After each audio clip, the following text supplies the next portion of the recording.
Pourquoi si peu franchissent le seuil de l'éternité lumineuse? Il ne s'agit pas d'une question rhétorique, ni d'un exercice superficiel de spéculation théologique. C'est l'énigme centrale que Carl Jung, dans ses profondes recherches sur la psyché humaine et les archétypes universaux, a identifié comme le dilemme primordial de l'existence consciente. Il existe un portail étroit, un passage étroit entre les mondes, et l'immense majorité de l'humanité traverse cette vie sans même en entrevoir l'entrée, non par manque de sincérité, mais par excès d'illusion. Jung avait compris une chose que les masses endormies préfèrent ignorer. Le véritable chemin spirituel n'est pas pavé de bonnes intentions et de vagues sentiments de bienveillance. C'est une descente aux enfers intérieurs, une confrontation avec son ombre, une mort symbolique nécessaire avant toute véritable renaissance. Cet avertissement résonne à travers les siècles comme un glas funèbre. Entrez par la porte étroite, car large est la porte et spacieux le chemin qui mène à la perdition, et nombreux sont ceux qui s'y engagent. Mais étroite est la porte et resserré le chemin qui mène à la vie, et peu nombreux sont ceux qui le trouvent. Peu nombreux. Ce mot devrait vous glacer le sang et réveiller votre âme de sa torpeur existentielle. Nous vivons plongés dans une culture d'anesthésie spirituelle où chacun tient son salut pour acquis, comme si l'éternité était un droit automatique des personnes bien intentionnées. « Je suis une bonne personne », disent-ils. « Je participe à des cérémonies religieuses. Je crois en quelque chose de plus grand. Je n'ai jamais commis d'atrocités visibles. » Mais Jung savait, après des décennies passées à explorer les profondeurs de la conscience humaine, que ces affirmations ne sont que des masques de la personnalité, des constructions de l'ego qui évitent le véritable travail intérieur. La transformation alchimique de l'âme ne s'opère ni par des rituels vides ni par le conformisme social. Elle exige ce que peu sont prêts à offrir, la mort complète du faux moi. Le ciel n'est pas la destination automatique des sincères. Il n'est pas le plan de retraite des religieux traditionnels.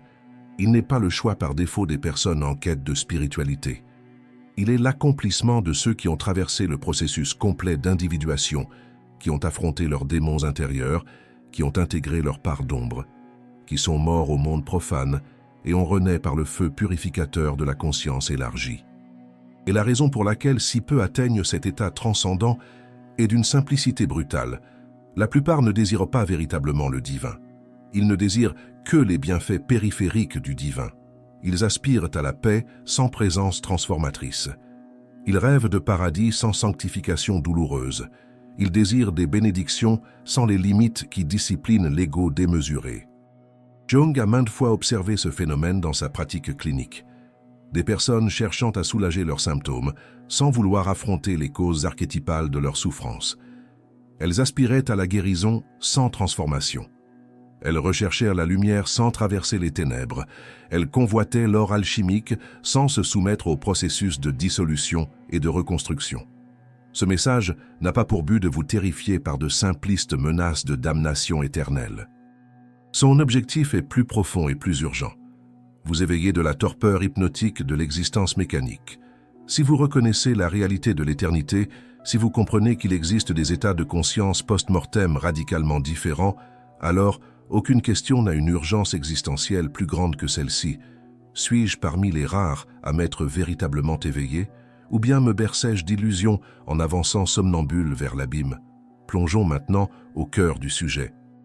Nous explorerons les 8 obstacles archétypaux, tirés directement des textes sacrés et interprétés à travers le prisme de la psychologie des profondeurs jungiennes, qui explique pourquoi la plupart des êtres humains n'atteindront pas la pleine réalisation spirituelle. Plus important encore, nous veillerons à ce que vous preniez suffisamment conscience pour échapper à ce destin collectif d'inconscience et de fragmentation. Le premier obstacle est fondamental et conditionne tous les autres. La voie est étroite, et la plupart refusent de mettre de côté leur ego démesuré pour l'emprunter. Reprenons là où la sagesse antique a commencé. La porte est étroite, le chemin est ardu, et rares sont ceux qui le découvrent. Il ne s'agit pas d'un simple langage poétique destiné à impressionner spirituellement, mais d'une description fidèle de la topographie du voyage intérieur. La plupart des gens ne manquent pas le paradis par hasard ou par malchance cosmique. Ils le manquent parce que la voie est trop étroite pour accueillir leur orgueil, leurs identifications névrotiques, leurs masques sociaux soigneusement construits. Jung enseignait que le terme C3 ne signifie pas réservé à une élite prédestinée ou à ceux qui sont nés avec une prédisposition spirituelle. Il signifie réservé à ceux qui se sont pleinement abandonnés au processus de transformation intérieure.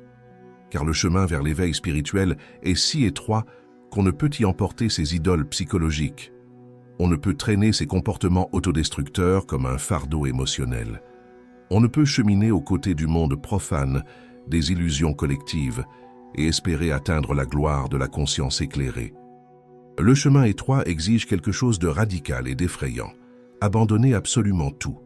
Son ego défensif, ses désirs compulsifs, son statut social, son sentiment narcissique de droit acquis, sa rébellion infantile contre l'ordre cosmique. Mais c'est là que réside le problème central de la condition humaine moderne. La plupart des gens préfèrent rester sur la voie large et confortable, prétendant qu'elle mène au divin.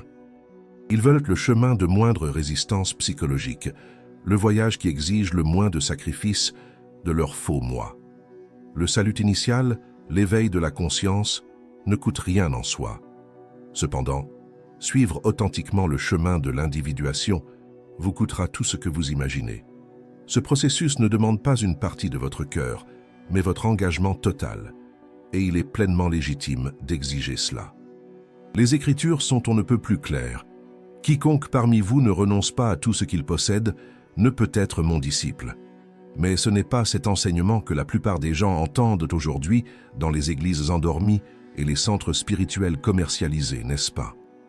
L'évangile contemporain a été tellement édulcoré qu'il a perdu son pouvoir transformateur. Il est devenu commode, domestiqué, inoffensif. Il nous invite à accueillir le divin dans notre vie comme un hôte poli, et non comme le roi absolu qui revendique une souveraineté totale sur chaque aspect de notre être. Mais le véritable message spirituel n'a jamais dit « Laissez-moi entrer doucement ». Il a toujours dit « Venez et mourrez, mourir à soi-même, mourir au monde des illusions, mourir à la chair identifiée aux désirs éphémères ». Et la raison pour laquelle si peu empruntent le chemin étroit est d'une simplicité désespérante. Rares sont ceux qui sont prêts à mourir psychologiquement.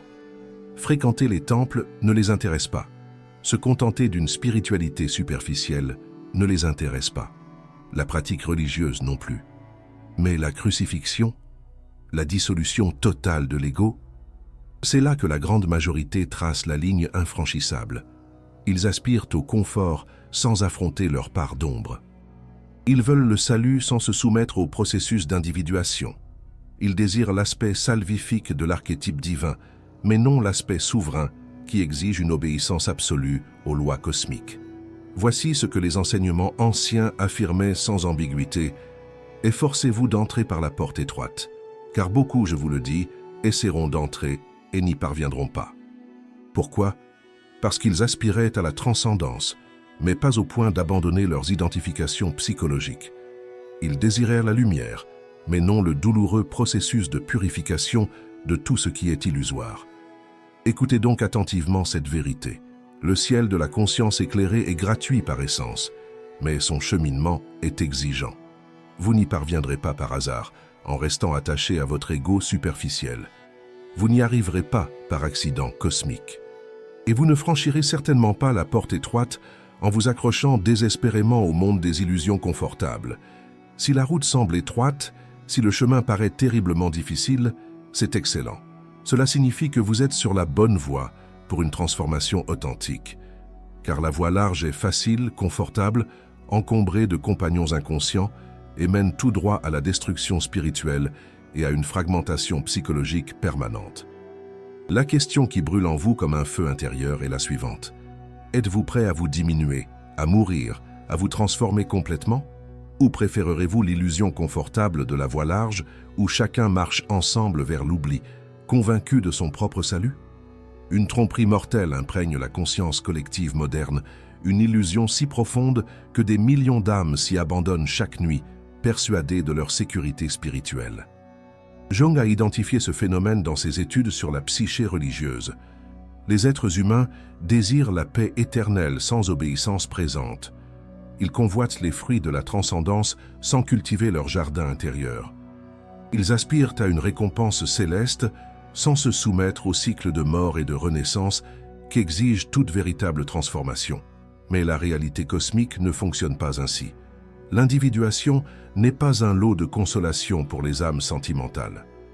Le paradis de la conscience illuminée n'est pas un simple dénouement heureux, comme au cinéma où tous les problèmes disparaissent comme par magie. C'est un royaume sacré, un état d'être radicalement différent de l'existence profane.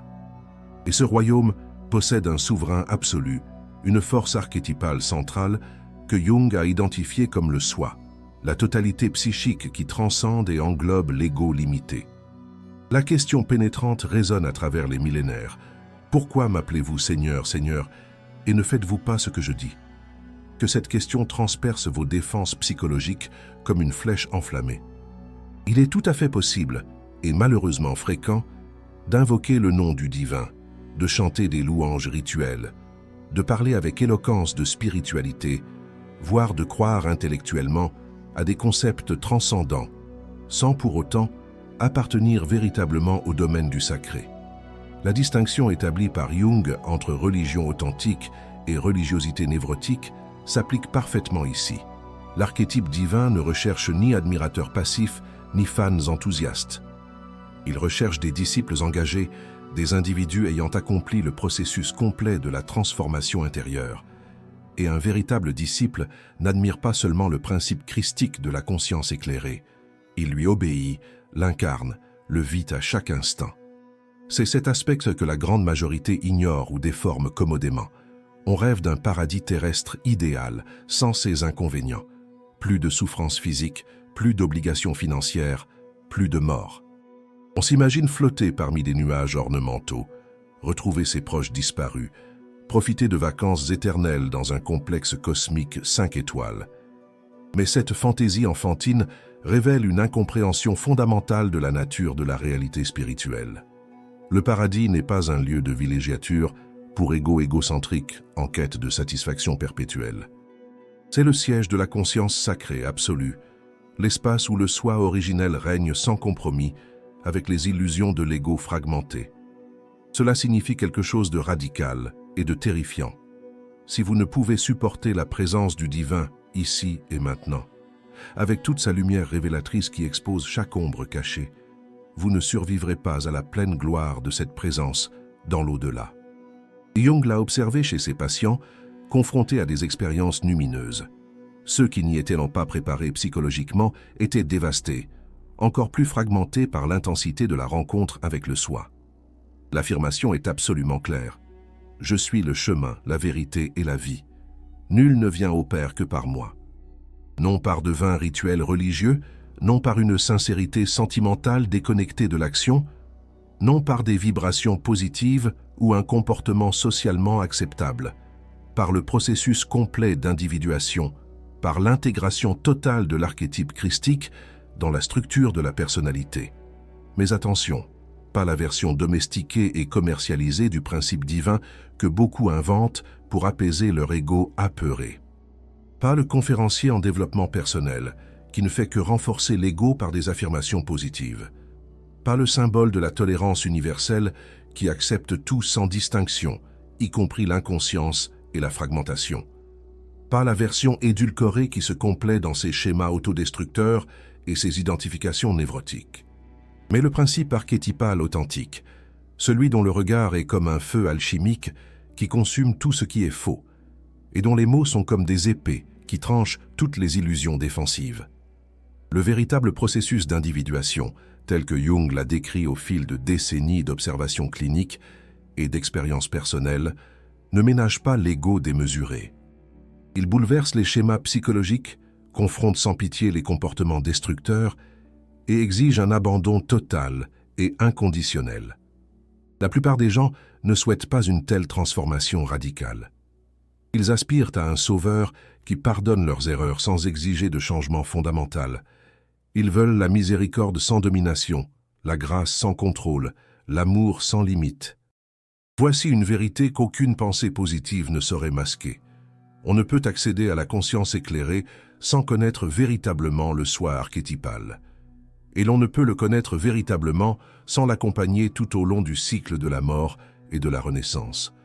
Et il est impossible de l'accompagner si l'on est trop occupé à suivre les caprices de son ego fragmenté, les exigences de son image sociale, les pulsions de ses parts d'ombre non intégrées. La véritable question n'est donc pas de savoir si vous désirez le paradis comme un concept abstrait. La vraie question est, aspirez-vous à la plénitude psychique, même si cela implique la mort du faux moi? Car le paradis n'est pas une récompense offerte à ceux qui sont vaguement spirituels ou sentimentalement religieux. C'est l'état naturel de ceux qui se sont pleinement abandonnés au processus d'individuation. Et seuls ceux qui s'inclinent devant le soi ici-bas dans cette vie, reconnaissant sa souveraineté sur chaque aspect de la psyché, seront prêts à demeurer conscients en pleine présence de cette réalité, dans l'au-delà. Nous en arrivons maintenant au troisième obstacle archétypal, qui dissipe les illusions rassurantes comme une lame acérée.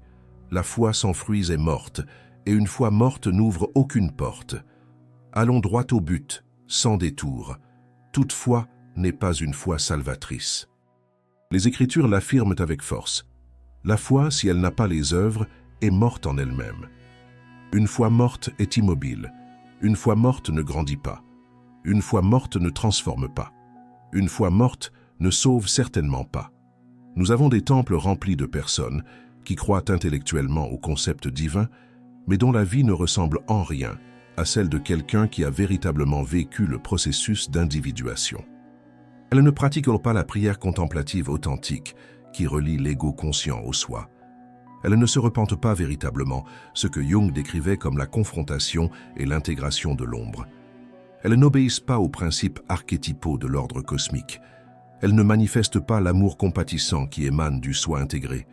Elles ne vivent pas dans l'intégrité psychologique, ce que Jung appelait la sainteté psychique. Et pourtant, elles croient atteindre l'illumination éternelle parce qu'il y a des décennies, elles ont connu un bref moment d'éveil superficiel ou prononcé des paroles rituelles sans transformation ultérieure. Permettez-moi d'énoncer une vérité difficile, mais absolue. Si votre foi n'a pas fondamentalement transformé votre structure psychologique, elle n'a pas accompli sa mission salvifique. Car la foi authentique, celle que Jung reconnaissait comme une connexion véritable avec le soi archétypal, porte inévitablement des fruits dans la personnalité et le comportement. L'enseignement est limpide. Tout bon arbre porte de bons fruits, mais un mauvais arbre porte de mauvais fruits. Et tout arbre qui ne porte pas de bons fruits est coupé et jeté au feu. Il ne s'agit pas de métaphores poétiques destinées à impressionner spirituellement. C'est un langage de jugement psychologique, une description précise de ce qui arrive aux structures psychiques incapables de véritable transformation. Jung raconte la malédiction du figuier stérile, un arbre d'apparence vivante, au feuillage vert abondant mais sans fruits. Pourquoi était-il maudit? Parce qu'il incarnait parfaitement une religiosité vide, une vie spirituelle d'apparence stérile, et cela décrit précisément ce que sont beaucoup de gens, des figuiers spirituellement stériles. Ils arborent une apparence religieuse. Ils portent les atours de la spiritualité, emploient le langage approprié des cercles spirituels et fréquentent les lieux de rassemblement des personnes spirituelles. Mais il n'y a pas de fruits, pas de véritable transformation intérieure, pas de repentir sincère qui intègre les parts d'ombre, pas de sainteté psychologique qui reflète le soi intégré, pas d'amour compatissant qui jaillit d'un cœur guéri et entier. Ils croient en la grâce comme concept théologique, mais l'utilisent comme une autorisation à perpétuer des comportements autodestructeurs, au lieu de la considérer comme une force transformatrice pour les surmonter. Ils s'écrient « Ne me jugez pas » avec une indignation défensive, mais refusent d'examiner honnêtement leurs propres zones d'ombre et leurs motivations inconscientes. Ils prétendent que le divin connaît mon cœur, tout en ignorant complètement le fait que l'Écriture déclare que le cœur humain non intégré est trompeur par-dessus tout et désespérément corrompu. Permettez-moi donc de vous poser cette question pénétrante qui devrait vous tenir éveillé cette nuit. Où sont les preuves concrètes que le soi archétypal est actif en vous? Où sont les fruits mesurables de l'individuation? Car lorsque le soi prend véritablement le contrôle de la psyché, lorsque le processus d'individuation est authentiquement actif, il ne demeure ni silencieux ni passif. Il confronte, il corrige les schémas dysfonctionnels. Il produit des fruits inévitables dans la personnalité transformée. Non pas une perfection impossible qui alimente le complexe de supériorité, mais une orientation claire vers une croissance et une transformation continue. Les fruits d'une individuation complète sont précisément décrits. L'amour qui émane du soi intégré, la joie qui ne dépend pas des circonstances extérieures, la paix intérieure qui transcende le chaos superficiel, la patience qui reflète la maturité psychologique, la bienveillance qui émerge naturellement d'un cœur guéri, la fidélité qui témoigne de l'intégrité psychique, la douceur qui révèle une véritable force intérieure et la maîtrise de soi qui indique que l'ego est au service du soi au lieu de le dominer. Non pas en fréquentant des rituels religieux vides, ni en répétant mécaniquement des clichés spirituels, mais en cultivant les fruits authentiques d'une profonde transformation psychologique. Alors, si votre foi est authentique, votre vie en témoignera inévitablement. Non pas parce que vous obtenez le salut par des efforts méritoires qui flattent l'ego, mais parce que le salut véritable, l'individuation réelle, vous ont atteint au plus profond de votre être et transforme tout de l'intérieur. Le divin ne sème jamais une graine archétypale qui reste morte et inactive. Et comprenez bien ceci, la foi morte, la religiosité stérile, la spiritualité sans transformation, rien de tout cela n'entre dans le domaine vivant de la conscience éclairée. Le ciel est pour ceux dont toute la vie témoigne de la présence active du soi intégré, non seulement dans de belles paroles et des concepts théologiques corrects, mais dans des actions concrètes et une vérité vécue à chaque instant. Dans sa pratique clinique, Jung constatait régulièrement un phénomène troublant. Des patients dont l'apparence rayonnait d'une respectabilité spirituelle, tandis que leur monde intérieur était un foisonnement de contenus psychiques non intégrés, d'ombres profondes et de complexes autonomes destructeurs. Il y voyait l'archétype des tombeaux blanchis à la chaux, des structures psychologiques ornées à l'extérieur, mais emplies d'une mort intérieure. Cette observation pénétrante traverse les millénaires. Vous êtes comme des tombeaux blanchis à la chaux, beaux à l'extérieur, mais remplis d'ossements et de toutes sortes d'immondices à l'intérieur. Il ne s'agit pas d'une critique superficielle de l'hypocrisie sociale, mais d'un diagnostic précis d'une fragmentation psychologique masquée par une religiosité névrotique. La religion sans relation authentique avec le soi archétypal est une décadence spirituelle déguisée en dévotion. On peut assister à tous les rituels religieux avec une assiduité parfaite et pourtant passer complètement à côté de l'individuation. On peut chanter dans des chorales sacrées, s'engager dans des ministères visibles et pourtant entendre le soi déclarer « Éloigne-toi de moi, je ne t'ai jamais vraiment connu ». Attendez, jamais connu? Voilà le vrai problème, celui qui dissipe toutes les illusions rassurantes. Le but du véritable cheminement spirituel n'est pas la religion comme système extérieur de règles et de rituels. C'est une relation vivante avec la totalité psychique, non pas un ensemble de routines mécaniques, mais une marche vibrante et consciente avec le principe christique intégré au cœur de votre être. Le divin n'est pas impressionné par les rituels vides. Ce qu'il recherche, c'est votre cœur transformé, votre psyché unifiée, votre soi réalisé. L'avertissement prophétique résonne. Ce peuple m'honore des lèvres, mais son cœur est loin de moi. Prononcer les mots justes ne signifie pas être en harmonie avec le soi archétypal. Le cœur fragmenté peut se dissimuler derrière 1000 masques spirituels, 1000 personnalités religieuses soigneusement construites. Combien de personnes servent dans les temples, mais refusent d'affronter leur part d'ombre en privé? Combien connaissent les textes sacrés, mais ignorent l'auteur archétypal qui les sous-tend? Combien affichent des titres spirituels, mais vivent comme des âmes endormies dès que les portes se ferment et que les masques tombent? La religion vous donne une apparence de pureté extérieure. Seul le processus complet d'individuation, l'intégration totale des parts d'ombre et l'union avec le soi, vous transforme véritablement intérieurement. C'est la différence cruciale que des millions de personnes ne parviennent pas à saisir. On peut se comporter comme un saint et pourtant être perdu dans le labyrinthe de l'inconscience.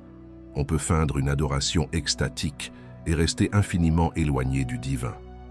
On peut tromper tous ceux qui nous entourent, se forger une réputation de spiritualité irréprochable, et pourtant marcher droit vers la déchéance éternelle.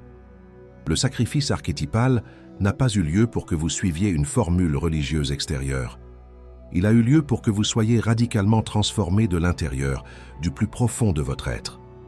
Et si cela ne s'est pas produit, si votre vie n'est qu'une routine mécanique sans relation vivante avec le soi, alors n'espérez pas que le paradis de la conscience illuminée soit votre destinée naturelle. Le paradis n'est pas pour les pratiquants, il est pour les rachetés, pour ceux qui ont traversé la mort et la renaissance alchimique. Et les véritables rachetés ne feignent pas une spiritualité superficielle. Ils suivent le processus d'individuation quotidiennement, profondément, authentiquement, sans masque ni défense psychologique. Alors ne vous contentez pas d'afficher le salut extérieurement. Assurez-vous d'avoir véritablement vécu la transformation intérieure que Jung décrivait comme le but ultime de l'existence humaine. Mais nous voici arrivés à un territoire encore plus sombre et troublant, le 5e obstacle archétypal qui bloque d'innombrables âmes. L'amour de l'ombre non intégré ferme le portail de la vie éternelle. Parlons d'un sujet profondément dérangeant que la spiritualité commercialisée évite soigneusement. Certaines personnes n'atteignent pas la pleine individuation car elles aiment leur schéma destructeur plus que leur soi. C'est aussi simple et aussi dévastateur que cela. L'affirmation est on ne peut plus claire. La lumière est venue dans le monde. Mais les hommes ont préféré les ténèbres à la lumière, car leurs œuvres étaient mauvaises.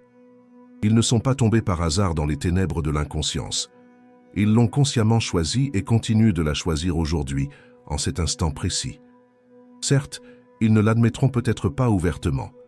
Ils publieront peut-être des citations spirituelles sur les réseaux sociaux. Ils déclareront peut-être avec une conviction apparente « Le divin connaît mon cœur ». Mais au plus profond de l'inconscient, là où Jung a découvert des vérités que l'ego conscient refuse d'affronter, ils ne désirent pas de véritable changement. Ils veulent garder leur vice psychologique, leur compulsion inavouée, leur part d'ombre confortablement dissimulée. Jung l'a observé à maintes reprises. Des patients qui prétendaient vouloir guérir sabotaient inconsciemment toute tentative de transformation. Ils souhaitaient perpétuer des comportements autodestructeurs, des schémas relationnels toxiques, des addictions qui anesthésiaient leur souffrance existentielle, des mensonges qui protégeaient leur ego démesuré, des manipulations qui leur procuraient une illusion de contrôle, et ils dissimulaient tout cela derrière une conception erronée de la grâce. Mais soyons absolument clairs sur un point fondamental. La grâce n'est pas une permission de persévérer dans des schémas destructeurs. C'est le pouvoir transformateur de s'en libérer complètement, de les intégrer consciemment grâce au processus que Jung appelait la confrontation avec l'ombre.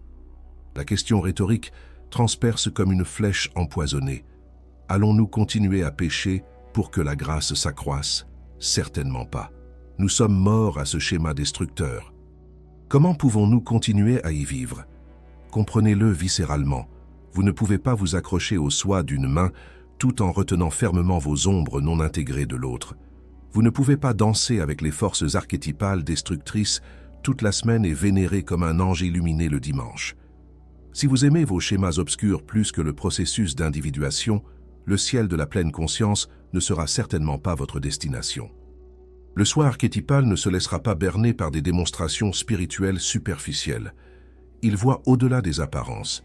Il perçoit les recoins secrets de la psyché où vous dissimulez ce que vous refusez d'examiner ou de transformer.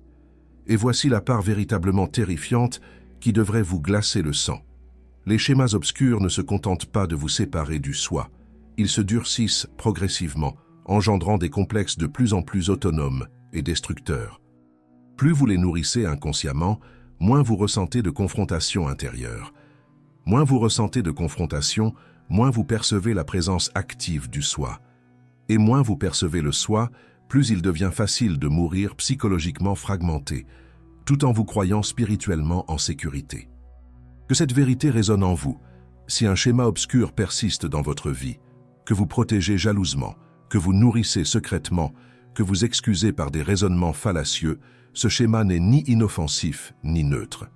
Il est un poison mortel pour votre âme immortelle, car le paradis de l'individuation complète possède un seuil étroit, et les aspects obscurs non intégrés ne peuvent le franchir. Le soi n'exige pas une perfection impossible qui alimenterait des complexes de supériorité névrotique, mais il exige un repentir sincère que Jung décrirait comme une confrontation honnête et une intégration consciente de l'ombre. Le repentir authentique ne se limite pas à un simple mal-être émotionnel, souvent une forme d'égocentrisme narcissique. Il implique un changement radical, l'abandon des schémas destructeurs, l'élimination consciente de ce qui vous consume spirituellement et le choix total et définitif du soi, sans aucune réserve. Vos penchants les plus sombres vous procureront un plaisir éphémère et un soulagement passager face à la tension existentielle, mais ils vous coûteront le paradis de la conscience éclairée. Ne troquez pas l'éternité contre une émotion passagère. Ne vendez pas votre âme immortelle pour quelque chose que le sacrifice archétypal a déjà acquis pour vous libérer pleinement. Car lorsque les schémas obscurs deviennent votre idole, le soi véritable se retire, respectant votre libre arbitre, et ne vous entraînera pas vers le paradis de l'individuation, tandis que vous embrassez consciemment l'enfer de la fragmentation. C'est la tragédie ultime dont Jung a été témoin à maintes reprises, des âmes choisissant consciemment les ténèbres, non par ignorance de la lumière, mais parce que la lumière est trop exigeante. Elle exige la mort totale du faux moi, et rares sont ceux, très rares, qui sont prêts à payer ce prix suprême. Voici le 6e obstacle archétypal, qui explique pourquoi tant de personnes entreprennent ce cheminement sans jamais achever le processus d'individuation. Rares sont celles qui sont prêtes à persévérer jusqu'au bout. Voulez-vous connaître une autre raison profonde, expliquant pourquoi si peu de personnes atteignent la plénitude psychique? Parce qu'elles n'achèvent pas ce qu'elles ont commencé. Elles débutent avec enthousiasme, mais ne persévèrent pas dans les phases les plus difficiles du processus.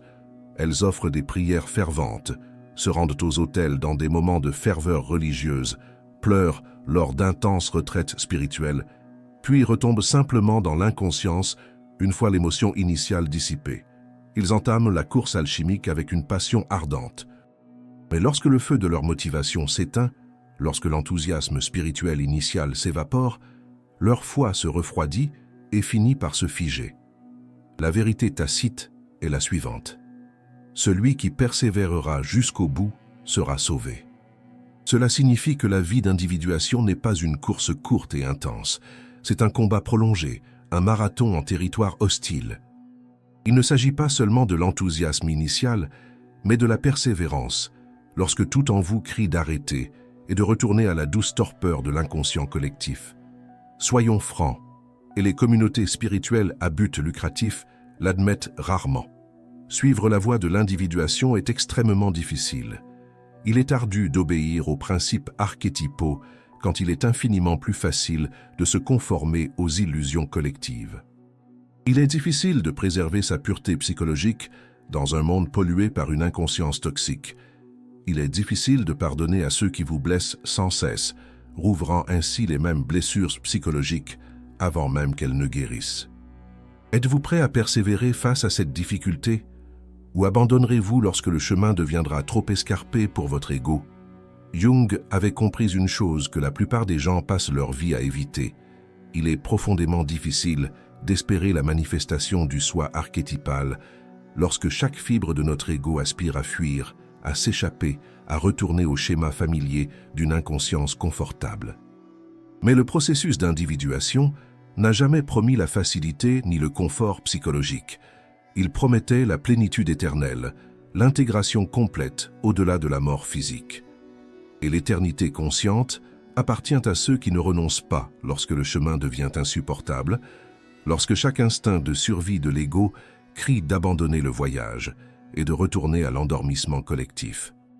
Observez attentivement la parabole du semeur à travers le prisme de la psychologie des profondeurs jungiennes.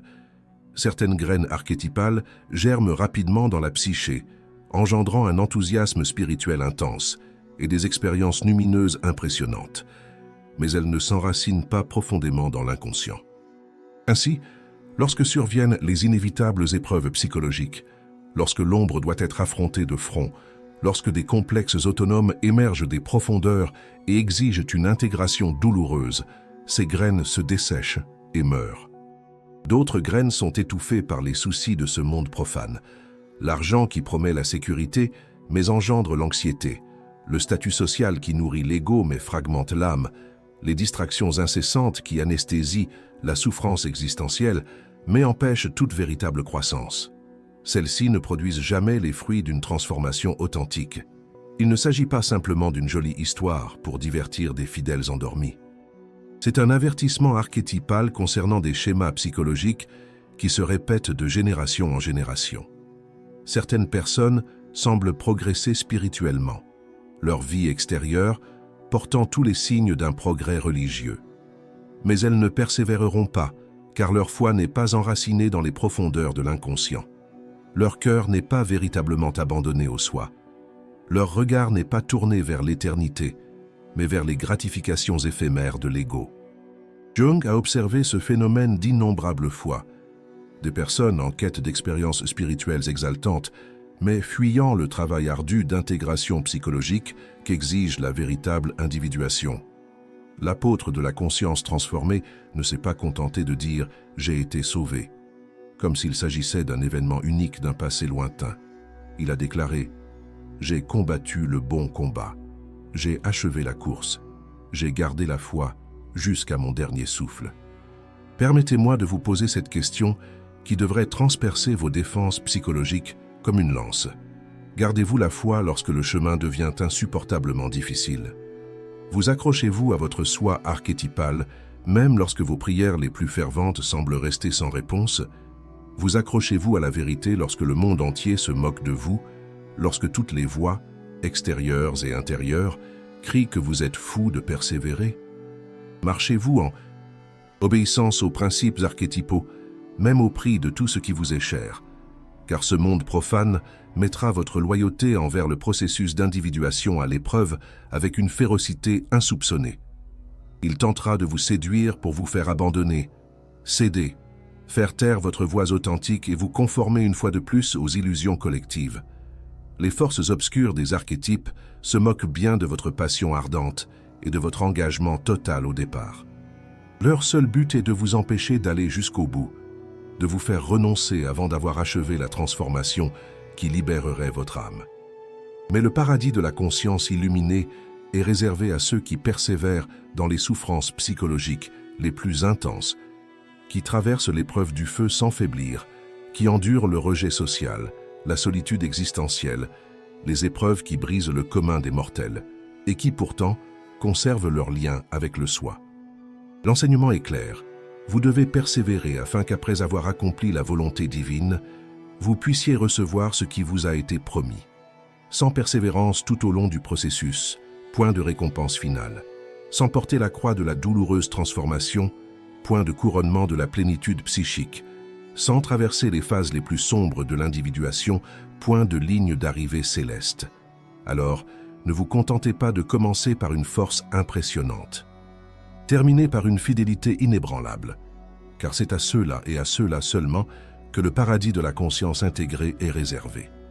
Possédez-vous cette persévérance archétypale, ou abandonnerez-vous lorsque le processus exigera plus que vous ne le pensiez capable de donner?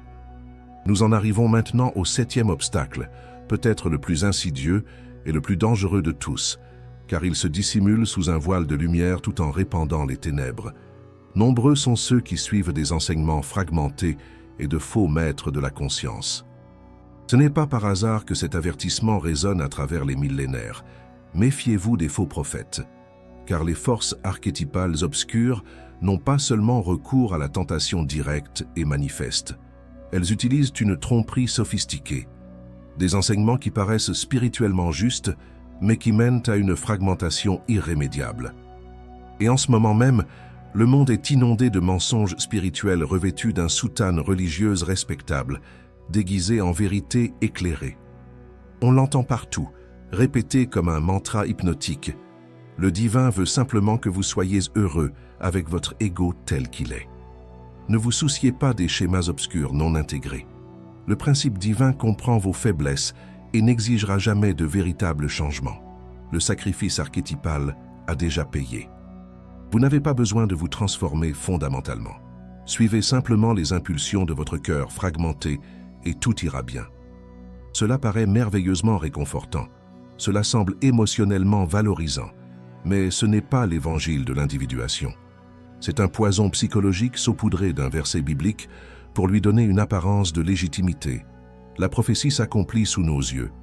Le temps viendra où les gens ne supporteront plus la saine doctrine. Au contraire, pour satisfaire leurs propres désirs, ils s'entoureront d'une foule de maîtres qui leur diront ce qu'ils ont envie d'entendre. Ce temps n'est pas encore venu. Il est déjà là, à cet instant précis où vous lisez ces mots. Les gens ne veulent pas de la vérité qui confronte et transforme. Ils recherchent le confort qui flatte l'ego et maintient le statu quo. Ils ne veulent pas de la conviction qui dévoile les zones d'ombre. Ils recherchent une affirmation qui célèbre chaque aspect de leur personnalité, même les plus destructeurs. Ils ne veulent pas d'une transformation radicale qui anéantit le faux moi. Ils recherchent un divertissement spirituel qui leur procure un bien-être éphémère, sans exiger de véritables changements. Il y a ensuite ces prédicateurs qui n'évoquent jamais l'enfer de la fragmentation psychologique permanente. Ils fréquentent des églises qui n'abordent jamais de front les schémas de pensée les plus sombres. Ils consomment des sermons qui ressemblent davantage à des discours de motivation d'entreprise qu'à des vérités archétypales transformatrices. Ces faux prophètes proposent une spiritualité sans sacrifice, un paradis sans sainteté, la grâce sans évolution, le salut sans soumission à soi-même. Ils promettent qu'on peut obtenir tout ce que l'on désire sans rien abandonner, qu'on peut garder son ego intact et atteindre malgré tout une individuation complète, que le processus de transformation ne fait pas vraiment mal, qu'il suffit de penser positivement et de visualiser ses rêves. Voici le problème fondamental que Jung a maintes fois mis en lumière. Suivre de faux enseignements revient à boire de l'eau empoisonnée dans le désert. Elle étanche temporairement la soif, procure un soulagement passager, mais ronge lentement l'âme. Ces maîtres sont des guides aveugles menant d'autres aveugles, et tous deux sombreront dans l'abîme de l'inconscience éternelle. Eux-mêmes n'ont jamais achevé le processus d'individuation, n'ont jamais affronté leur propre part d'ombre, n'ont jamais renoncé à l'ego pour renaître au soi. Comment pourraient-ils guider autrui sur un territoire qu'ils n'ont jamais exploré eux-mêmes? Jung nous mettait en garde avec insistance contre cela. Certains maîtres spirituels, dont l'inconscient est si chargé de contenus non intégrés, projettent leurs propres ombres sur chacun de leurs enseignements. Ils prêchent ce qu'ils veulent entendre et non ce dont l'âme a besoin pour se transformer. Ils offrent des miettes de sagesse superficielle quand on a besoin de la vérité archétypale dans son intégralité. Ils nous servent des pierres de clichés spirituels quand on a soif de la nourriture véritable qu'est la confrontation authentique et l'intégration profonde. Ces faux prophètes de la conscience ont bâti des empires entiers sur des enseignements qui maintiennent les gens prisonniers de l'inconscience tout en leur donnant l'illusion d'une progression spirituelle. Ils promettent un chemin facile, alors qu'en réalité, c'est le plus difficile de tous. Ils garantissent qu'on peut éviter la souffrance, alors qu'elle est absolument nécessaire à la transformation. Ils assurent qu'on est en sécurité, alors qu'en réalité, on marche droit vers l'abîme d'une fragmentation permanente. Et des millions de personnes suivent ces guides parce que leurs enseignements apaisent l'ego au lieu de le crucifier, parce qu'ils offrent un réconfort immédiat au lieu d'une transformation douloureuse mais libératrice. La question cruciale est la suivante. Suivez-vous un véritable maître qui a traversé l'épreuve de l'individuation et en est ressorti transformé? Ou suivez-vous quelqu'un qui n'a fait que lire sur ce processus dans des livres sans jamais l'avoir vécu au plus profond de son être? Car suivre le mauvais guide non seulement retarde votre cheminement, mais peut vous mener dans la direction opposée, vous éloignant toujours plus du passage étroit qui conduit à la plénitude éternelle. Et lorsque vous réalisez enfin que vous avez été trompé, il est peut-être trop tard pour faire demi-tour et retrouver le vrai chemin. C'est la tragédie de ceux qui sont séduits par de faux prophètes. Ils croient marcher vers la lumière, alors qu'en réalité, ils s'enfoncent toujours plus dans les ténèbres, persuadés jusqu'au dernier moment d'être sur la bonne voie. Jung a maintes fois été confronté à une vérité que la plupart des gens gaspillent leur vie entière à éviter. Un évangile qui procure simplement un bien-être émotionnel ne peut sauver l'âme de la fragmentation éternelle. Vous n'avez pas besoin d'un discours de motivation lisse qui flatte temporairement votre ego. Vous avez besoin d'une résurrection complète, d'une mort totale du faux moi, suivie d'une renaissance radicale dans le soi archétypal. Vous n'avez pas besoin d'une excitation émotionnelle manipulée qui s'estompe dès que la musique s'arrête. Vous avez besoin de la présence transformatrice du soi intégré, agissant consciemment à travers chaque aspect de votre psyché. Le véritable évangile de l'individuation n'est pas un développement personnel déguisé en spiritualité, c'est le renoncement total à soi, la crucifixion absolue de l'ego démesuré. Ce n'est pas vivre sa vérité subjective qui ne fait que valider chaque impulsion d'un ego fragmenté. C'est porter sa croix à travers le processus de transformation le plus douloureux qu'un être humain puisse connaître. Et les faux maîtres de la conscience ne vous le diront jamais, car la vérité ne rassemble pas les foules. Ils bâtissent des empires sur des mensonges rassurants. Ils vendent des livres qui promettent une transformation sans sacrifice. Ils sourient radieusement, en prêchant un évangile simpliste, flatteur pour l'ego mais absolument mortel pour l'âme. Mais cet avertissement dissipe toutes les illusions. Ce ne sont pas tous ceux qui me disent « Seigneur, Seigneur » qui entreront au royaume des cieux. Pourquoi ?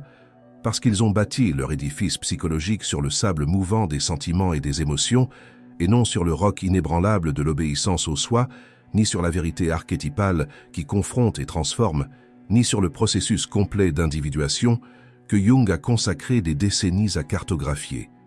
Il vous faut examiner chaque message spirituel que vous recevez avec une rigueur implacable. Ne vous contentez pas de vous demander « Cela m'a-t-il inspiré émotionnellement ?» Demandez-vous plutôt « Est-ce conforme aux principes archétypaux de la véritable transformation ?» Cela exige-t-il la mort de l'ego ou se contente-t-il de le caresser? Les écritures sacrées, interprétées par la psychologie des profondeurs, sont votre fil à plomb, et non la popularité d'un maître, l'étendue de son influence ou son charisme. La vérité proclamée est absolue. Vous connaîtrez la vérité, et la vérité vous rendra libre. Non pas les mensonges rassurants qui vous emprisonnent, ni la flatterie qui gonfle votre ego, mais la vérité nue qui expose chaque ombre cachée et exige une intégration complète. Alors cessez de suivre les prédicateurs qui disent exactement ce que votre ego veut entendre. Engagez-vous sur le chemin de l'individuation, même lorsqu'il est douloureusement difficile à supporter. Car seul le véritable évangile de la transformation psychologique complète mène à la vie éternelle consciente. Et si vous suivez la mauvaise voie, le faux guide, ne soyez pas surpris de vous retrouver conduit vers une éternité erronée, vers une fragmentation permanente au lieu d'une plénitude illuminée. Nous arrivons maintenant au 8e et dernier obstacle archétypal qui exige une clarté implacable quant à la responsabilité personnelle. Le divin n'envoie personne aux enfers de l'inconscience fragmentée. Ils s'y rendent par un choix délibéré et conscient. Clarifions un point constamment déformé pour éluder cette responsabilité. Le soi archétypal ne contraint personne à l'enfer psychologique. C'est un choix actif. On rejette le processus d'individuation. On ignore les avertissements émanant de l'inconscient. On endurcit son cœur face aux confrontations nécessaires, puis on blâme le divin lorsque survient l'inévitable jugement. Mais le paradis de la plénitude psychique n'est imposé à personne, et l'enfer de la fragmentation n'est pas un piège dissimulé. Il est la destinée naturelle de la rébellion délibérée contre le soi. Une observation pénétrante le saisit parfaitement. Les portes de l'enfer sont verrouillées de l'intérieur. On n'y va pas parce que le soi nous hait ou désire notre destruction, mais parce qu'on refuse d'être aimé et transformé selon ses conditions. Le divin ne se réjouit pas de la mort de l'inconscient. Il n'attend pas, du haut des cieux, l'échec lamentable des hommes. En réalité, sa patience est infinie. Il ne souhaite voir personne périr dans la fragmentation, mais que tous puissent atteindre le véritable repentir qui intègre l'ombre et conduit à l'individuation. Le soi aspire à sauver chaque âme de l'inconscience éternelle. Il offre gratuitement sa grâce transformatrice. Il a pleinement payé le prix du sacrifice archétypal. Mais la plupart des gens ignorent cette offre car elle est assortie de conditions non négociables. Ils désirent une divinité qui s'intègre aisément à leur mode de vie actuel sans exiger de changement. Un salut qui n'affronte pas leurs schémas obscurs non intégrés. Un paradis qui ne requiert pas l'abandon total de l'ego au soi. Aussi, lorsque se manifeste le véritable processus d'individuation, celui qui les appelle à mourir entièrement à eux-mêmes, à porter la croix d'une transformation douloureuse et à suivre le soi sans réserve, ils se détournent. Et ce faisant, ils marchent droit vers le jugement d'une fragmentation permanente. Voici la vérité qui dissipe toutes les excuses. L'enfer de l'inconscience éternelle n'a pas été créé pour vous. Il a été préparé pour des forces archétypales obscures, totalement distinctes du soi. Mais lorsque l'on s'identifie à ces ombres non intégrées, que l'on rejette la grâce transformatrice offerte et que l'on refuse de se soumettre au soi archétypal, on choisit le même destin que ces forces obscures. Ne croyez pas au mensonge répandu selon lequel un soi aimant empêcherait quiconque de vivre l'enfer de la fragmentation. C'est une vision totalement erronée qui déforme complètement la réalité. Un soi aimant a subi le sacrifice ultime précisément pour que les êtres humains n'aient pas à subir la fragmentation éternelle. Il s'est offert volontairement en crucifixion. Il a accepté les clous de la transformation absolue. Il a payé le prix fort de son salut à travers l'épreuve la plus douloureuse qui soit. Mais si vous rejetez ce sacrifice archétypal, si vous refusez cette offre de plénitude psychique, il n'y a pas d'autre voie. L'affirmation est sans équivoque « Je suis la porte ». Quiconque entre par moi sera sauvé.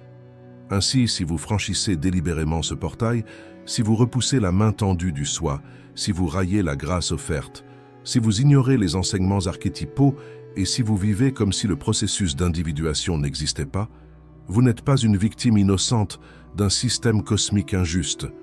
Vous êtes pleinement responsable de vos choix conscients. Le soi ne condamne pas le monde par cruauté sadique ou par plaisir de la souffrance. Les êtres humains se condamnent eux-mêmes par un orgueil inflexible, par l'amour de schémas obscurs non intégrés, par le culte narcissique de l'ego fragmenté. Ils se croient la seule exception aux lois archétypales universelles. Mais l'éternité ne plie à aucune exception, aussi spéciale que vous vous croyiez. Le paradis de la conscience pleinement intégrée est absolument réel. L'enfer de la fragmentation permanente l'est tout autant. Et le choix entre ces deux destins radicalement différents est entièrement entre vos mains, en cet instant précis. Vous pouvez vous abandonner au processus d'individuation dès maintenant, traverser la mort et la renaissance de votre vivant, ou affronter le soi comme juge après la mort, lorsqu'il n'y aura plus aucune possibilité de transformation. Mais ne vous y trompez pas, si vous finissez dans l'enfer de l'inconscience fragmentée, ce n'est pas parce que le soi n'a pas tenté à maintes reprises de vous atteindre, c'est parce que, fondamentalement, vous avez refusé le soi. Vous avez voulu garder l'ego aux commandes, vous avez voulu éviter la douleur de la transformation, vous avez voulu la récompense sans l'effort. Jung l'a constaté d'innombrables fois au cours de ses décennies de pratique clinique. Des patients qui disaient vouloir guérir, mais qui sabotaient toute tentative de véritable transformation, qui recherchaient un soulagement des symptômes, mais non la résolution des causes archétypales profondes, qui souhaitaient se sentir mieux sans pour autant changer fondamentalement. Et finalement, beaucoup ont tout simplement renoncé, préférant vivre avec leur fragmentation plutôt que de traverser l'épreuve nécessaire à l'atteinte de la plénitude. Ce choix, répété jour après jour, année après année, se cristallise en un schéma permanent qui perdure au-delà de la mort physique. N'attendez pas d'être à l'article de la mort pour commencer à vivre en vue de l'éternité. Vous connaissez désormais la vérité sans phare ni artifice. L'individuation complète n'est pas donnée à tous. Pas à ceux qui affirment « je crois » avec une sincérité émotionnelle. Pas à ceux qui fréquentent régulièrement les temples, lisent occasionnellement des textes sacrés ou se réclament d'une vie spirituelle. L'avertissement est clair et terrifiant. Rares seront ceux qui y parviendront. Et maintenant, une question brûle comme un feu au plus profond de votre âme. Ferez-vous partie de ces rares élus qui achèveront véritablement le chemin? Car voici la réalité incontournable. On n'accède pas par hasard au paradis de la plénitude psychique. On ne se glisse pas aisément par l'étroit portail en restant prisonnier de son ego. On n'y entre pas par comparaison avec des personnes moins performantes, par héritage religieux, ni par prédisposition à naître dans une famille spirituelle. On y entre exclusivement par le processus complet décrit par Jung, par l'abandon total au soi, par un repentir qui intègre les parts d'ombre, par l'obéissance aux principes archétypaux, par une vie marquée non par une quête de perfection impossible, mais par une transformation authentique et continue. Alors, cessez de présumer de votre sécurité spirituelle sans preuve concrète. Cessez d'espérer vaguement sans examiner honnêtement votre état psychologique. Cessez de penser « je vais bien », simplement parce que vous vous sentez spirituellement enclin ou émotionnellement connecté au concept divin. Il s'agit d'éternité, pour toujours, sans fin, pas de seconde chance après la mort. Le choix que vous faites maintenant, à cet instant précis, alors qu'il vous est encore temps et possibilité, déterminera votre destin éternel. Choisirez-vous la voie étroite de l'individuation complète ou la large route de l'inconscient collectif? Jung avait compris une vérité qui transcende toutes les philosophies et tous les systèmes religieux. Il n'y a pas de répétition cosmique, pas de seconde chance après la mort physique, pas de recours lorsque le rideau tombe définitivement sur votre existence terrestre. Si vous ne vivez pas pleinement pour votre soi archétypal, si vous n'intégrez pas vos ombres en cet instant même, comment pourriez-vous espérer régner en toute plénitude psychique par la suite? Si le soi n'est pas votre maître aujourd'hui, guidant chacune de vos décisions et transformant chaque aspect de votre personnalité, il ne sera pas votre refuge au jour du jugement dernier, lorsque votre psyché sera confrontée à la vérité absolue sur elle-même, sans défense ni illusion. N'attendez donc pas d'être sur votre lit de mort, votre corps défaillant et le temps compté, pour enfin prendre au sérieux votre âme immortelle. N'attendez pas que des signes apocalyptiques résonnent dans le cosmos pour vous précipiter sur le chemin de l'individuation. N'attendez pas de vous sentir émotionnellement prêt, car ce moment de pleine maturité n'arrivera jamais de lui-même. L'ego trouvera toujours des excuses pour retarder, des raisons de procrastiner, des justifications pour attendre un jour de plus, une semaine de plus, une année de plus. Corrigez simplement votre trajectoire maintenant, dans cet instant présent qui est le seul que vous possédiez vraiment. Car si peu empruntent le chemin étroit de l'individuation complète, si la plupart choisissent la voie large de l'inconscient collectif, vous pouvez encore faire partie de ces rares élus qui mènent ce voyage au terme. Cette possibilité vous est encore offerte en cet instant précis. Mais il vous faut agir avec urgence et détermination. Il vous faut décider sans plus d'hésitation ni d'ambivalence. Il vous faut mourir au monde des illusions profanes, aux mensonges rassurants qui nourrissent l'ego, aux schémas obscurs non intégrés qui vous drainent votre énergie vitale, et au faux moi qui a gouverné votre vie à travers masques et personnalités. Et lorsque vous aurez enfin franchi cette mort symbolique nécessaire, lorsque vous émergerez de l'autre côté transformé et renaissant, vous commencerez enfin à vivre pleinement. Non pas seulement pour l'au-delà comme une récompense lointaine, mais pour la plénitude psychique, dès maintenant, dans cet instant présent, à chaque respiration consciente. Réfléchissez profondément à tout ce que nous avons exploré ensemble au cours de ce voyage archétypal. Vous avez vu les 8 obstacles qui empêchent la plupart des âmes d'accéder à l'étroit portail. Vous avez compris que le chemin est trop étroit pour accueillir l'ego démesuré et son bagage psychologique. Vous avez reconnu que les gens aspirent au paradis, mais refusent le douloureux processus de transformation qui y conduit. Vous avez compris que la foi sans les fruits d'une véritable transformation est morte et ne sauve personne de la fragmentation. Vous avez réalisé que la religion extérieure, sans relation intérieure avec le soi, est une décadence spirituelle déguisée. Vous avez fait face à la vérité. L'amour des schémas obscurs ferme le portail de la vie éternelle. Vous avez vu que peu persévèrent jusqu'au bout, à travers les phases les plus difficiles du processus. Vous avez découvert que de faux maîtres séduisent des millions d'âmes avec des enseignements qui semblent spirituellement justes, mais qui mènent à la destruction. Et enfin, vous avez compris que personne n'est forcé d'aller en enfer, mais que beaucoup choisissent délibérément d'y aller en rejetant le soi. La question cruciale qui définit votre éternité, c'est la suivante. Que ferez-vous de cette connaissance? Laisserez-vous ces vérités archétypales traverser votre conscience comme une simple information intéressante, vite oubliée? Ou les laisserez-vous pénétrer les profondeurs de votre psyché, transformant fondamentalement votre manière de vivre chaque jour qui vous reste sur Terre?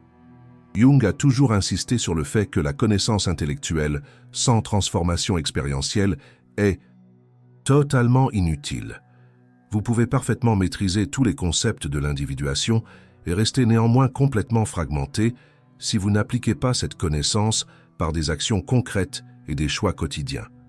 Permettez-moi donc de vous proposer une voie claire et concrète pour entamer immédiatement ce chemin de transformation. Tout d'abord, arrêtez-vous un instant et portez un regard honnête et sans concession sur votre vie actuelle, sans mécanisme de défense psychologique, sans rationalisation rassurante, sans comparaison avec ceux que vous jugez pires, juste vous-même confronté à la vérité crue sur votre véritable état psychologique. Où sont les fruits de la transformation dans votre vie? Votre foi a-t-elle engendré des changements tangibles dans votre personnalité, vos relations, vos choix, ou n'est-elle qu'un ensemble de croyances intellectuelles sans pouvoir transformateur? Deuxièmement, identifiez précisément les schémas comportementaux négatifs que vous protégez, alimentez secrètement ou excusez rationnellement. Quels vices psychologiques refusez-vous d'examiner? Quels comportements autodestructeurs répétez-vous sans cesse en espérant qu'ils disparaîtront comme par magie? Quels masques sociaux maintenez-vous, même en sachant qu'ils sont faux? Notez clairement ces schémas. Nommez-les à voix haute, car ce qui demeure caché dans l'inconscient exerce un pouvoir sur vous, mais ce que vous mettez en lumière peut être intégré et transformé. Troisièmement, prenez la décision la plus importante de votre existence. Abandonnez-vous totalement au processus d'individuation, sans réserve ni condition. Il ne s'agit pas d'une décision émotionnelle passagère qui disparaît au gré des sentiments. C'est un engagement volontaire absolu qui guidera chacun de vos choix futurs. Dites à votre soi, avec vos propres mots authentiques, « Je choisis la plénitude psychique, quel qu'en soit le prix. Je suis prêt à mourir à l'ego et à renaître dans le soi. Je ne veux plus vivre fragmenté dans l'inconscience. Je veux achever le chemin de l'individuation, même s'il est le plus difficile qu'un être humain puisse emprunter. » Quatrièmement, commencez sans tarder à emprunter ce chemin étroit par des actions concrètes au quotidien. N'attendez pas d'être mieux préparé. N'attendez pas de vous sentir plus fort. Commencez dès maintenant, aujourd'hui, à cet instant précis. Instaurez une pratique quotidienne de prière contemplative ou de méditation profonde qui relie votre ego conscient au soi archétypal. Consacrez chaque jour, sans exception, un moment à examiner honnêtement votre part d'ombre et à amener les contenus inconscients à la lumière de la conscience. Étudiez les textes sacrés non comme un exercice intellectuel, mais comme une carte pour votre transformation intérieure. Recherchez une communauté avec d'autres personnes qui sont véritablement sur le chemin de l'individuation et non pas qui se contentent de pratiquer une religion de façade ou de feindre la spiritualité. Cinquièmement, préparez-vous à persévérer lorsque le processus deviendra insupportablement difficile, car de tels moments surviendront inévitablement. Il y aura des jours où vous aurez l'impression de ne plus pouvoir continuer, où tout votre être criera d'abandonner et de retourner au sommeil confortable de l'inconscient collectif. Dans ces moments cruciaux, souvenez-vous pourquoi vous avez commencé. Visualisez clairement le destin éternel que vous choisissez, la plénitude psychique consciente pour toujours, contre la fragmentation inconsciente pour toujours. Laissez cette vision claire vous motiver à faire un pas de plus, à traverser une journée de plus, à intégrer une ombre de plus. Sixièmement, confrontez chaque enseignement spirituel reçu aux principes archétypaux de la véritable transformation. Si un maître promet le paradis sans croix, la transformation sans la mort de l'ego, la plénitude sans affronter ses parts d'ombre, rejetez immédiatement cet enseignement, aussi populaire ou charismatique soit le messager. Recherchez des maîtres qui ont personnellement traversé l'épreuve de l'individuation et qui portent les marques de ce cheminement dans leur vie transformée. Suivez uniquement ceux dont les fruits témoignent d'une véritable intégration et non d'une simple éloquence persuasive ou d'un succès commercial. Enfin, comprenez profondément que ce choix vous engage non seulement pour vous-même, mais aussi pour tous ceux dont vous influencez la vie.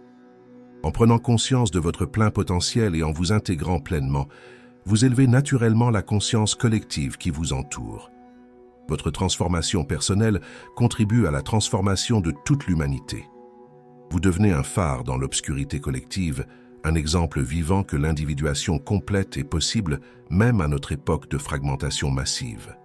Jung a consacré sa vie entière à cartographier ce processus, car il comprenait que rien d'autre n'a d'importance. Toutes les réussites extérieures, tous les succès matériels, toute approbation sociale, tout cela devient totalement insignifiant face à l'éternité. La seule question qui compte vraiment est: parviendrez-vous à achever le chemin de l'individuation et à atteindre la plénitude psychique consciente? Ou choisirez-vous la voie de l'inconscient collectif qui mène à une fragmentation permanente? Le moment de décider n'est pas demain. Ce n'est pas quand vous vous sentirez le plus près. Ce n'est pas après avoir résolu tous vos problèmes actuels. Le moment, c'est maintenant, dans cet instant présent, le seul qui vous appartienne vraiment. Car le prochain souffle n'est pas garanti. Le lendemain n'est pas promis. Et si vous laissez passer cet instant sans agir, vous risquez de rater l'occasion d'une transformation profonde et durable. Alors, je vous appelle maintenant, avec toute l'urgence qu'exige cette vérité fondamentale, commencez dès aujourd'hui le chemin de l'individuation. Pas plus tard, pas un jour, aujourd'hui. Choisissez la voie étroite, même en sachant que peu la trouvent. Abandonnez-vous totalement au processus de transformation, même en sachant qu'il vous coûtera tout. Persévérez jusqu'au bout, même en sachant que la plupart abandonnent en cours de route, car vous ne voulez pas faire partie de la majorité qui manque le passage étroit. Vous voulez être parmi les rares qui achèvent le voyage et atteignent la plénitude éternelle. Si ce message a touché une corde sensible en vous, s'il a éveillé en vous un ardent désir d'individuation complète, alors je vous invite à agir concrètement dès maintenant. Premièrement, témoignez de votre engagement envers ce cheminement en laissant un commentaire ci-dessous, expliquant comment ces vérités vous ont marqué. Vous n'êtes pas obligé de révéler votre identité si vous préférez rester anonyme. Mais écrivez quelque chose, car le fait d'exprimer votre décision renforce votre engagement intérieur. Deuxièmement, aimez ce contenu afin qu'il puisse atteindre d'autres âmes qui cherchent désespérément le chemin étroit, mais ne parviennent pas à le trouver seuls. Troisièmement, abonnez-vous à cette chaîne et activez les notifications pour continuer à recevoir des conseils archétypaux qui vous maintiendront sur la voie de l'individuation lorsque les tentations d'abandonner se feront plus fortes. Ce sont de petits pas, mais symboliquement puissants, qui marquent le début de votre transformation. Enfin, partagez ce contenu avec un être cher qui s'avance aveuglément vers la grande route sans se rendre compte du danger. Vous pouvez être l'instrument qui sauve une âme de la fragmentation éternelle. Alors, allez-y, commencez. La porte étroite s'ouvre devant vous. Et le choix, comme il l'a toujours été et comme il le sera toujours, repose entièrement entre vos mains.